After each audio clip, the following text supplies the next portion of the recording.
بسم اللہ الرحمن الرحیم۔ السلام علیکم میرے دوستو، ہم تمام دوستوں کو اپنے اسلامی channel better life Islamic advice میں خوش آمدید کہتے ہیں۔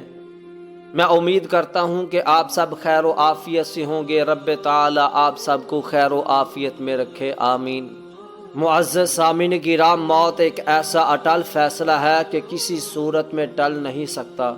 ٹلنا تو دور کی بات ہے، ایک سیکنڈ کا بھی آگا پیچھا نہیں ہوتا، لیکن اگر نوجوان فوت ہو جائے تو اس کے جانے کا غم بہت زیادہ ہوتا ہے۔ مولانا طارق جمیل جو معروف عالم دین اور مبلغ ہیں، اس کا بیٹا عاصم جمیل جوانی میں ہی دنیا والوں کو غم دے کر چلا گیا۔ اس نوجوان کی جدائی کے غم میں ہر کوئی اشک بار ہے۔ اس نوجوان کی جدائی نے ہر ایک کو رونے پر مجبور کر دیا۔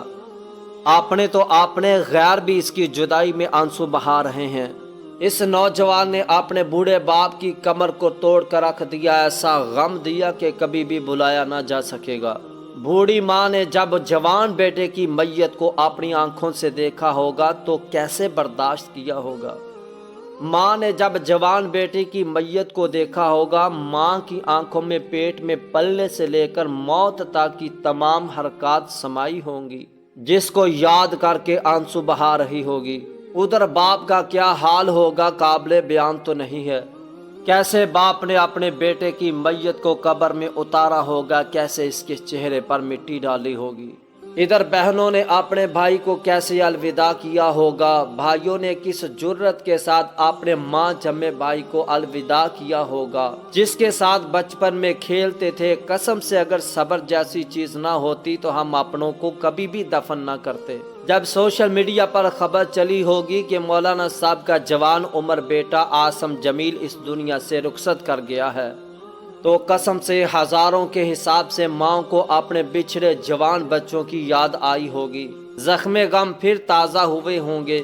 بھائیوں کو اپنے بچھڑے بھائیوں کی یاد آئی ہوگی۔ کئی باپوں نے اپنے جوان بیٹے کے غم میں آنسو بہائے ہوں گے۔ میرے بھائیوں، جانے والا تو چلا گیا، لیکن کئی والدین کے غم کے زخموں کو تازہ کر گیا۔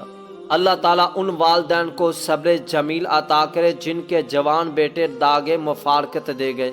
اللہ تعالیٰ تمام مسلمان فوت شدگان کو اپنی جوار رحمت میں جگہ عطا فرمائے، آمین۔ ویڈیو پسند آئے تو لائک کر دینا اور ہمارے اسلامی چینل کو سبسکرائب کر دینا، شکریہ۔